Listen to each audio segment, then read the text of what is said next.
এই মলয়, আমার কফিটা দিতে বল হরিনাথকে। পেপারে চোখ রেখে ইন্দ্রনীল চিৎকার করে বলল। মামা, হরিনাথ বাজার করতে গেছে। ঘর থেকে বের হয়ে মলয় বলল। আচ্ছা তাহলে তুই বানিয়ে দে। ইন্দ্রনীল এই সময়টায় দৈনিক পত্রিকায় নজর দেন। এই সময়টার কফি না হলে তার চলেই না। পড়াশোনা লেখালেখির জন্য বিয়ে শাদী পর্যন্ত করা হয়নি তার। বয়সটাও কম হয়নি, গত মাসের 41-এ পা দিয়েছে। একটা প্রাইভেট ইউনিভার্সিটির শিক্ষক অবশ্যই তিনি ছিলেন, সেটাও বাদ দিয়েছেন। এখন তার কর্ম বলতে পড়াশোনা লেখালেখি এবং কোনো রহস্য পেলে অন্ধের মতো সেখানে পৌঁছানো। এখনও পর্যন্ত বেশ কয়েকটা কেস তিনি সফলতার সাথে সলভ করেছেন। নামডাকও হয়েছে বেশ, বিভিন্ন জায়গা থেকে চিঠি ফোনও আসে তার। তিনি যে সবার কেস নেন এমন না, যেই কেসটা তার কাছে খুব বেশি ইন্টারেস্ট মনে হবে সেটাই নেওয়া হয়। মামা, তোমার কফি। দে। হাত বাড়িয়ে কফিটা নিলেন ইন্দ্রনীল। মামা, তোমাকে একটা কথা বলার ছিল। বল। না মানে ঠিক আমার কথা না। কি আবল তাবল বকছিস? যা বলবি স্পষ্ট করে বল। আমার বন্ধু অমিত তোমার সঙ্গে দেখা করতে চাইছে। এখানে পারমিশন নেওয়ার কি হলো? একদিন অমিতকে নিয়ে আয়, আড্ডা দেওয়া যাবে। মামা, অমিত আমার ঘরে আসছে। ওকে ঘরে বসে রেখে এখানে গল্প করছিস? যা, ডেকে নিয়ে আয়। অমিতকে ডেকে আনতে হলো না, দরজার পেছন থেকে বেরিয়ে এলো কফি হাতে। বয়স কত হবে, এই 21-22। চুলগুলো উস্কো খুস্কো, চেহারায় পেরেশানি ভাব। সামনের চেয়ার টেনে বসতে বলল মলয়। কিছুক্ষণ ধ্যান ধরে বসে রইল অমিত। তারপর হঠাৎই অমিত বলল, মামা প্লিজ আমাদের একটু সাহায্য করুন। ইন্দ্রনীল একটু আশ্চর্যই হলেন বটে। হাতের পত্রিকাটি টেবিলে রাখতে রাখতে বললেন, কেমন সাহায্যের কথা বলছো অমিত? কিছুটা সময় নিল অমিত। মনে হলো তার ভিতরে কথাগুলো সাজিয়ে নিচ্ছে। কফিতে চুমুক দিয়ে বলল, মামা, আমাদের বাড়িতে বহু পুরানো একটা মন্দির আছে। বিভিন্ন পূজায় আমরা পারিবারিকভাবে সেখানে পালন করি।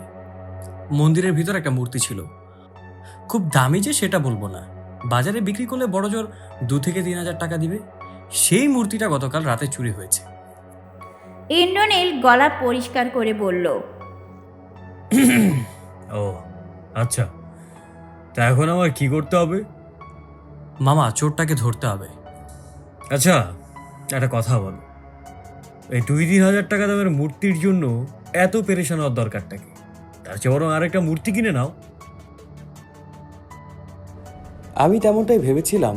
বাবাকেও বলেছিলাম খামাখা চোর পুলিশ না খেলতে, কিন্তু বাবা যা বললেন তাতে কি বলো তো? আমার অবস্থা ভয়ঙ্কর। অমিত ধৈর্যহারা হয়ে জিজ্ঞেস করলো, কারণ মূর্তির নিচে আমাদের পূর্বপুরুষ হতে চলে আসা গুপ্তধন ছিল। কি? কি? মামা ভাগ্নে একসঙ্গে চমকে উঠলেন। জি, গুপ্তধন। গুপ্তধনের ব্যাপারে কে কে জানতো? বাবা ছাড়া তো কেউই জানতো না। আমিও তো আজই জানলাম। তা অমিত, পুলিশ কমপ্লেন না করে আমার কাছে আসলে কেন? সকালেই পুলিশে খবর দেওয়া হয়েছিল, কিন্তু গুপ্তধনের কথা শুনে তারা আর বিশ্বাস করলো না কিছুই। কেস নিয়েছে তারা ঠিকই, কিন্তু আমার মনে হয় না তারা ঠিক মতো কাজ করবে, তাই আপনার কাছে আসা। আচ্ছা, তা অমিত, তোমার বাড়ি যেন কোথায়?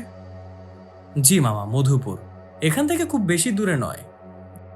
আচ্ছা ঠিক আছে, আমরা তবে দুপুরে খাওয়া দাওয়া শেষ করেই বের হবো। ঢাকা থেকে বের হতেই কেমন যেন ভালো লাগা শুরু করলো ইন্দ্রনীলের।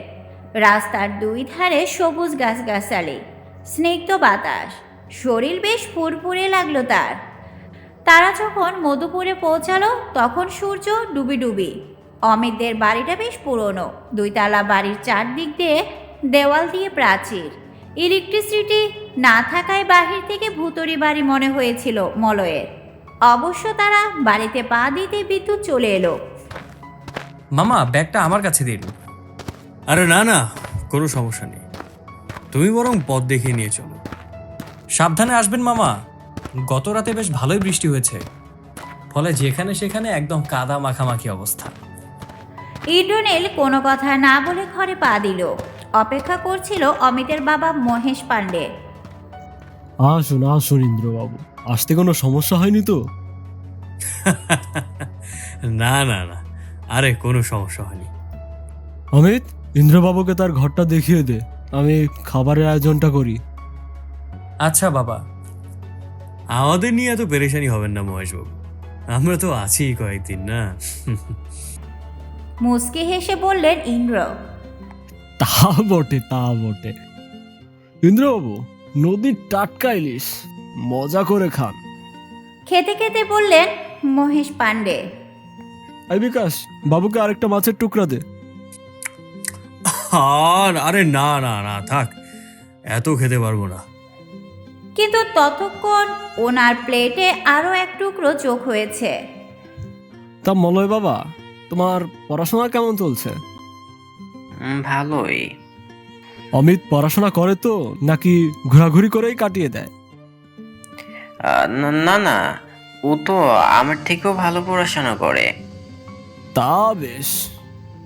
খাওয়া দাওয়া শেষে ইন্দ্রমলয় তাদের ঘরে ঢুকে দরজা বন্ধ করে দিল। রাত তখনও বেশি হয়নি। পাশে থাকা সোফায় বসে পড়ল ইন্দ্র। তাকে বেশ আপসেট দেখাচ্ছে। কৌতূহলে দমাতে না পেরে মলয় বলল, মামা, কোনো সমস্যা? তেমন গুরুতর না, তবে বিষয়টা ভাবাচ্ছে রে। কোন বিষয়টা? তুই একটা জিনিস খেয়াল করেছিস কিনা সেটা আমি জানি না, তবে মহেশবাবু কিন্তু আমাদের সাথে এই কেসের ব্যাপারে একটা কথাও বলেননি। তা থেকে হয়তো তিনি আমাদের রেস্ট করতে সময় দিতেছেন।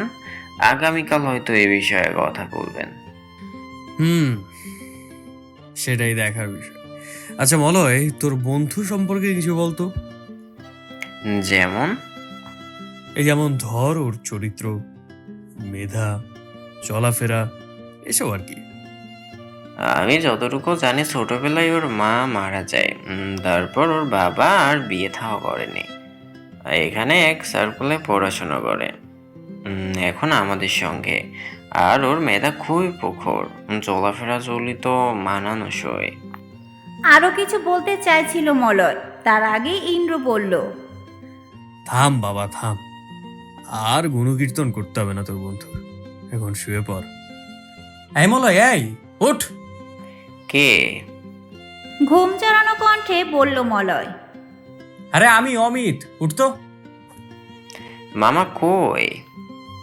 সে সকালে কখন যে বের হয়েছেন, এখনো ফেরার গন্ধটি পর্যন্ত নেই। কি? মামা আমার রেখে চলে গেল? ঘুম যেন উড়ে গেল মলয়ের। ফ্রেশ হয়ে নে, আমরা বেরোবো। বলে বের হয়ে যায় অমিত। রাতে ভালো করে অমিতদের বাড়ি দেখতে পারেনি তারা। এখন বাহিরে বের হয়ে অবাক হয়ে গেল মলয়। বাহির থেকে বোঝার উপায় নেই ভেতরে কোনো মানুষ থাকে। দুইতলা বাড়িটা জীর্ণ শীর্ণ, কখন জানি পড়ে যায়। অবশ্য কয়েক জায়গায় ফাটল ধরে ইট সিমেন্ট পড়ে রয়েছে।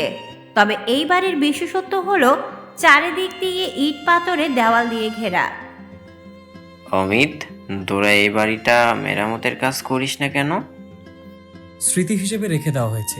ভাবছি পাশের জমিটা নতুন করে একটা ঘর উঠাবো। এটা অবশ্য ভালোই হবে। স্মৃতি হিসাবে এই বাড়িটা থাকা উচিত। তোর মতো করে কখনো ভাবিনি।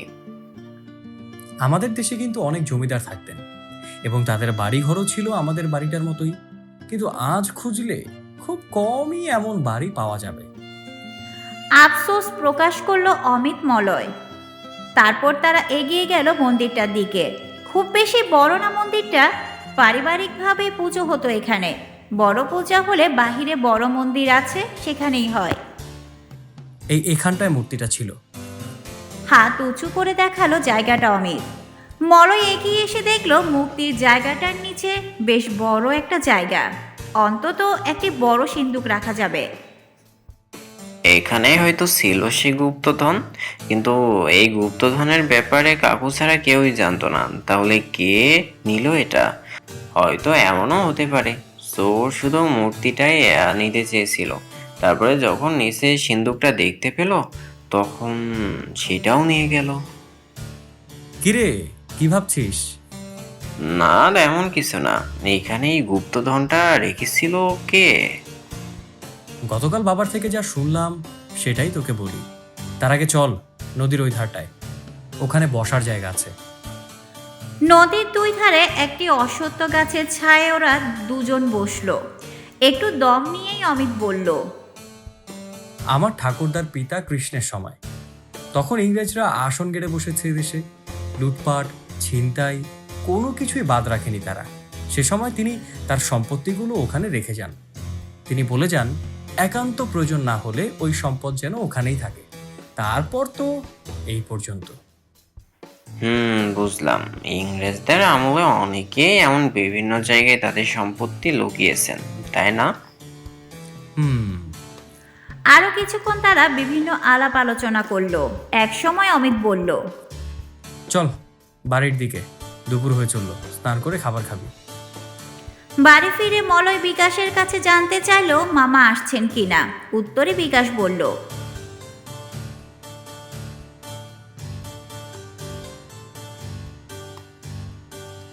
কি বলছো? আমাদের কথা কিছু জিজ্ঞাসা করেনি?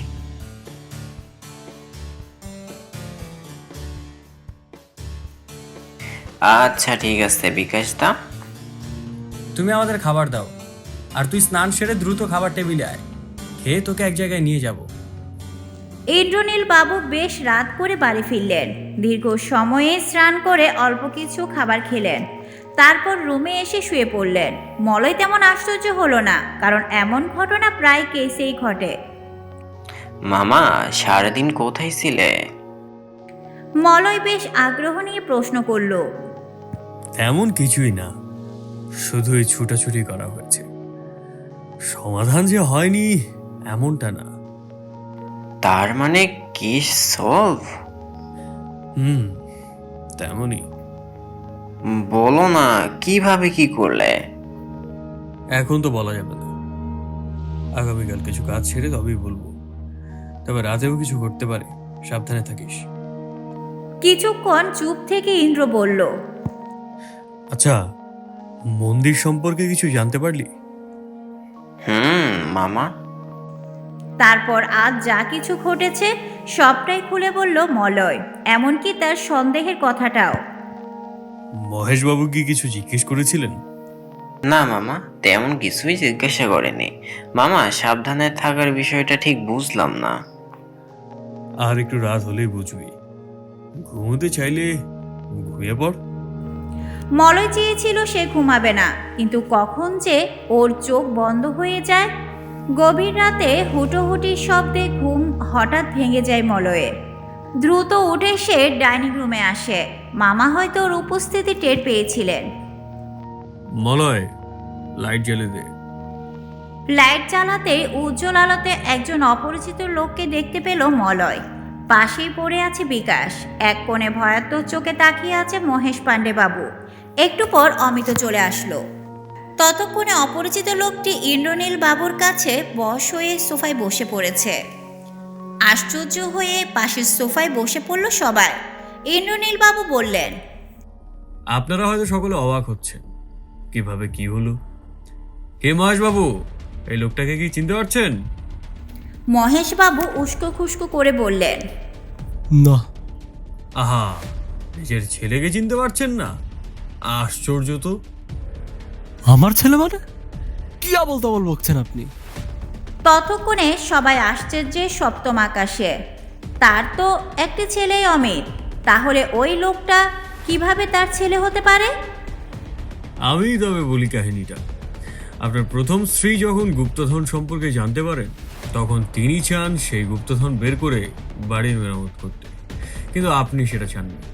হয়তো পূর্বপুরুষের কথার দাম দেওয়ার জন্যই এমনটা করেছেন। তারপর যখন তিনি নাছোড়বান্দি হলেন, তখন আপনি তাকে বাড়ি থেকে বের করে দিলেন। তখন মায়ের সাথে অরুণও ছিল। কি ঠিক বলেছি? কিন্তু মামা তুমি এটা জানলে কিভাবে? গ্রামে প্রবীণ কিছু বৃদ্ধ বৃদ্ধা ছিল, তারাই ঠিকানা দিল অরুণ বাবুর। কিন্তু তখন তিনি বাড়িতে ছিলেন না। তার বৃদ্ধা মায়ের থেকে এই কাহিনী আমি শুনি। সম্ভবত বৃদ্ধাও জানেন না তার ছেলের গুপ্তধন চুরি করার কথা। সেই জন্যই হয়তো গড় গড় করে ইতিহাস বলে দিয়েছেন তারপর অরুণবাবু যখন জানতে পারলেন গুপ্তধনের ব্যাপারে তার বাড়িতে খোঁজ নেওয়া হয়েছে, তখন তিনি পরিকল্পনা করলেন যেভাবে হোক এদের থামাতে হবে, নয়তো সব পরিকল্পনা ভেস্তে যাবে তার। এবং সেই জন্যই আজ রাতে মহেশবাবুকে ভয় দেখাতে আসছিলেন অরুণবাবু, যাতে করে আগামীকালই যেন আমাদের তিনি এখান থেকে বিদায় করে দেন। আচ্ছা মামা, মামা তুমি বুঝলে কিভাবে যে আরুবাবুই মূর্তি গুপ্তধন চুরি করেছে? ওই কাহিনী শোনার পর অরুণকেই চোর মনে হয়েছিল, কিন্তু আমার কেন যেন মনে হচ্ছিল ভিতরের কেউ এর সাথে জড়িত, নচেত মূর্তি সিন্ধুক এভাবে চুরি করে চম্পট দেওয়া যায় না।